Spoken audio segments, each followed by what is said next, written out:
तो कैसे हैं आप सब? आप सभी का वेलकम है आज की इस वीडियो में। सीपीआई डेटा यहाँ पे जो है रिलीज़ हो चुका है।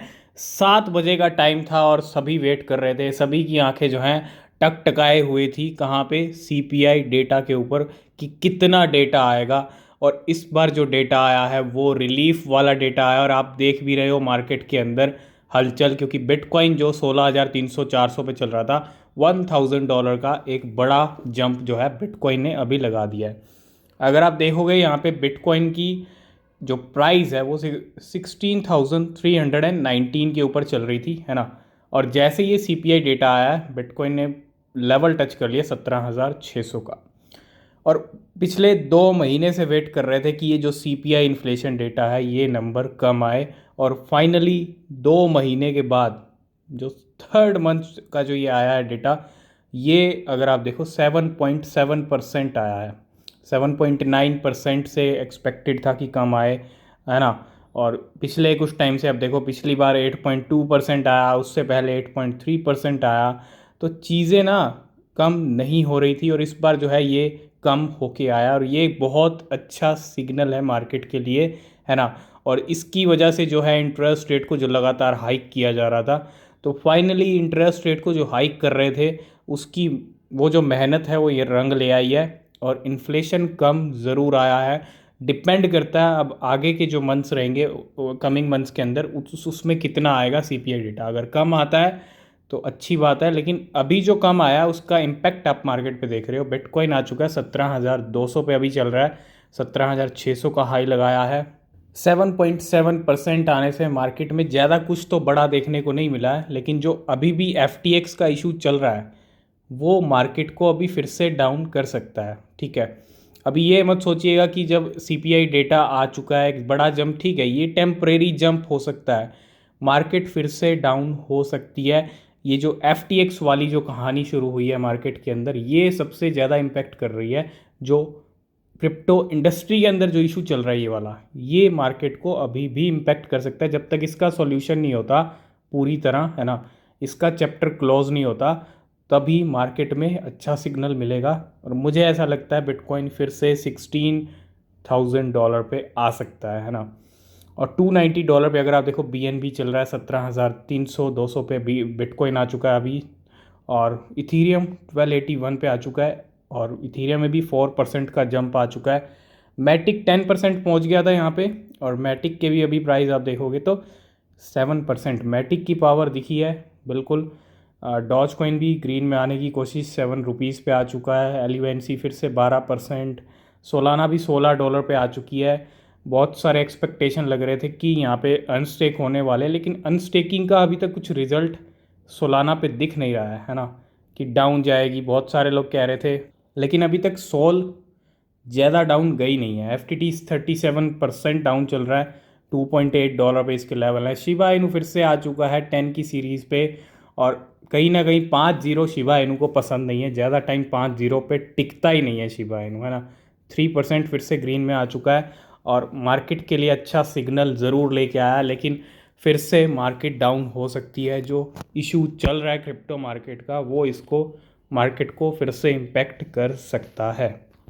और क्या अपडेट्स आ रही हैं वो अपडेट भी कवर कर लेते हैं। तो अभी तक आपने हमको टेलीग्राम पे फॉलो नहीं किया, टेलीग्राम पे ज्वाइन नहीं किया, तो सारी अपडेट आपको वहाँ पे मिलती रहती हैं, ठीक है। तो टेलीग्राम चैनल पे ज्वाइन ज़रूर कर लेना, कोई भी अपडेट आपसे मिस नहीं होगा।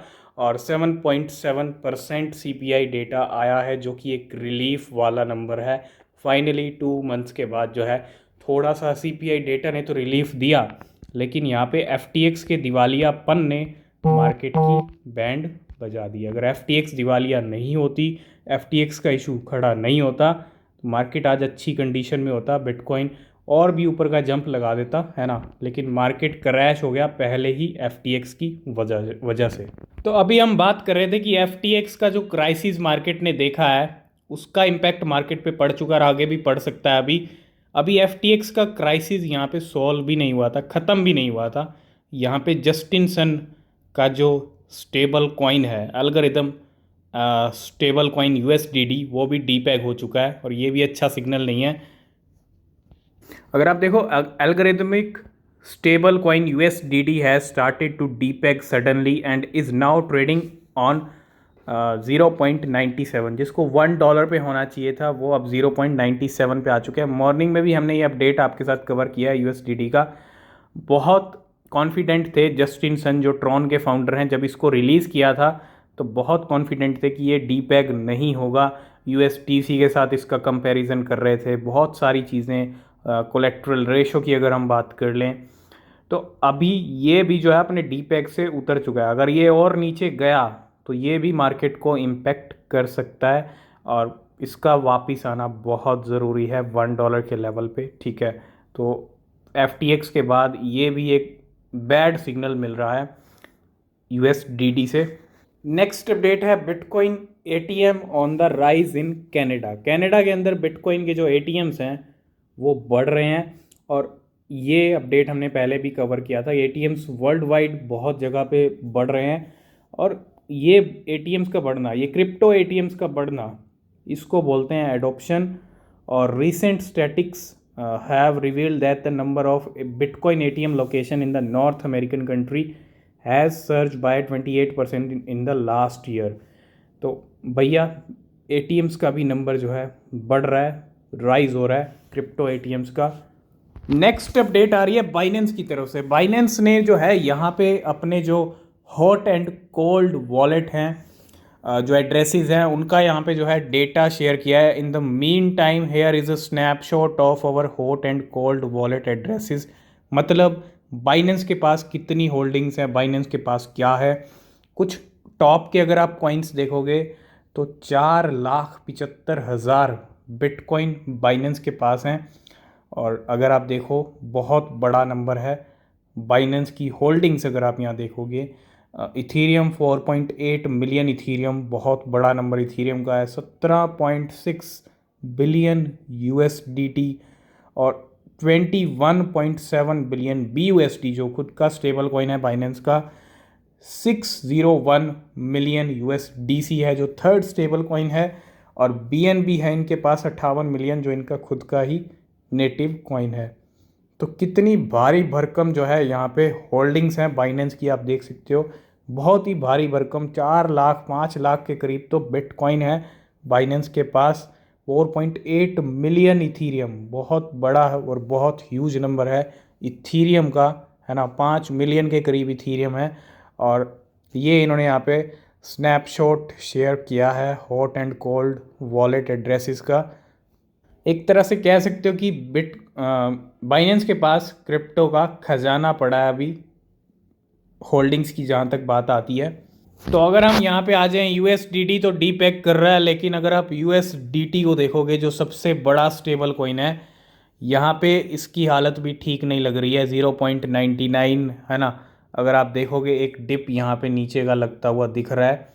अगर ये डीपेग हो गया तो ये और भी बड़ा क्राइसिस खड़ा कर सकता है मार्केट के लिए, क्योंकि बहुत बड़ा स्टेबल कॉइन है, बहुत बड़ी लेवल पे होल्डिंग्स हैं लोगों के पास और क्रिप्टो के लिए USDT ही लोग अपने जो है बैग में रखते हैं। अगर इसका डीपैग हुआ तो ये और बड़ा क्राइसिस खड़ा कर देगा मार्केट के लिए। नेक्स्ट अपडेट है Alameda research had $5.9 million worth of LDO 3 days एगो। तो LDO को भी आप देखोगे तो बहुत ज़्यादा डंप हुआ है, क्रैश हुआ है और इस अल्मेडा रिसर्च के पास जो है 5.9 मतलब पूरा $6 मिलियन वर्थ ऑफ जो है LDO टोकन से 3 दिन पहले। नाउ इट्स 2.3 मिलियन मतलब अगर आप देखो 5.9 से 2.3 मिलियन हो गया और they are taking a loss of -63%। तो यहाँ पे अगर आप देखोगे LDO को भी डाउन किया गया है। LDO की भी बड़ी लेवल पे होल्डिंग्स ही अल्मेडा के पास और कहीं ना कहीं LDO की भी जो सेलिंग है अल्मेडा रिसर्च की तरफ से हुई है। तो बिल्कुल बाइनेंस CZ ने भी यहाँ पे अगर आप देखो ट्वीट किया और 6 कॉइन्स जो हमने आपको टॉप के दिखाए हैं वो बाइनेंस के पास बहुत बड़ी होल्डिंग्स हैं और ये हैं आउट ऑफ 600 कॉइन्स, मतलब 600 कॉइन्स हैं। Published cold wallet addresses and balances for the 6 of our 600 coins and more to come. तो यहाँ पे और कौन से कॉइन्स हैं बाइनेंस के पास, कितने कितने कॉइन्स हैं, कितनी कितनी क्वांटिटी हैं, आगे आपको पता चलेंगी, लेकिन अभी आप देखोगे तो बहुत बड़े लेवल पे बाइनेंस के पास ये क्रिप्टोज़ हैं। एक तरह से क्रिप्टोज़ का जो खजाना है वो बाइनेंस के पास अभी है, और ये इंडस्ट्री के लिए बहुत ज़रूरी है ना। नेक्स्ट अपडेट है बिटगट को लेके। बिटगट की लगातार पार्टनरशिप्स हो रही हैं, और Bitgert partnership announcement Ample swap to integrate Bitgert chain. तो एम्पल स्वैप के साथ जो है एक नई पार्टनरशिप यहाँ पे बिटगट की हो रही है। लगातार जो है पार्टनरशिप्स कर रहा है बिटगट, और discover ample swap and the leading DEX on Binance Smart Chain BSC with the best farm in DeFi and the lottery for Ample। तो Ample Swap ने पार्टनरशिप कर ली है बिटगट के साथ। नेक्स्ट है शिबा इनू का बर्न रेट। अगर आप देखो 197% यहाँ पे इंक्रीज हुआ है, क्योंकि शिबा इनू की जो बर्निंग हुई है वो 5 मिलियन टोकन्स बर्न हुए हैं, जो कि बहुत ही कम है। लास्ट 24 आवर में बर्निंग शिबा इनू की अपने लो लेवल पे चल रही है, बहुत ही लो बर्निंग हो रही है, और बर्न रेट यहाँ पे ज़रूर इंक्रीज़ हुआ है। 200% तक जो है बर्न रेट शिबा इनू का बढ़ा है। तो जैसे ही CPI डेटा कम आया, वैसे मैटिक की पावर हम देख रहे हैं 12 से 15% मैटिक अभी पंप कर रहा है। और इथीरियम वेल ब्लू वेल 0492, अगर आप देखो इसने ट्रांजैक्शन भी अभी 3-4 घंटे पहले किया है, और इसने पहले ही 12 lakh MATIC 12,41,000 MATIC coins buy कर लिए, जिसकी वैल्यू है $1.1 मिलियन की, और 565 पे इस वेल की जो है रैंक आती है। तो 12 लाख कॉइन इस वेल ने अपने बैग में ऐड कर लिए हैं। तो आज की इस वीडियो करते हैं यहीं पे एंड। अभी मार्केट की सिचुएशन ठीक चल रही है, लेकिन अगर और कोई बैड न्यूज़ आती है क्रिप्टो मार्केट में तो मार्केट और इम्पैक्ट हो सकता है फिर से। और बाकी जो अपडेट रहेंगी आपको टेलीग्राम पे मिलती रहेंगी, ट्विटर पे मिलती रहेंगी। तो DT को जो है फॉलो ज़रूर कर लेना, लिंक आपको मिल जाएगा डिस्क्रिप्शन में। और किसी भी क्रिप्टो में इन्वेस्ट कर रहे हैं तो हमेशा अपनी रिसर्च करें, वो बेहद ज़रूरी होती है। यहाँ आपको प्रॉफिट भी हो सकता है, लॉस भी हो सकता है, तो रिसर्च आपकी हमेशा ज़रूरी है। तो मिलते हैं नेक्स्ट वीडियो में, तब तक के लिए बाय बाय, टेक केयर।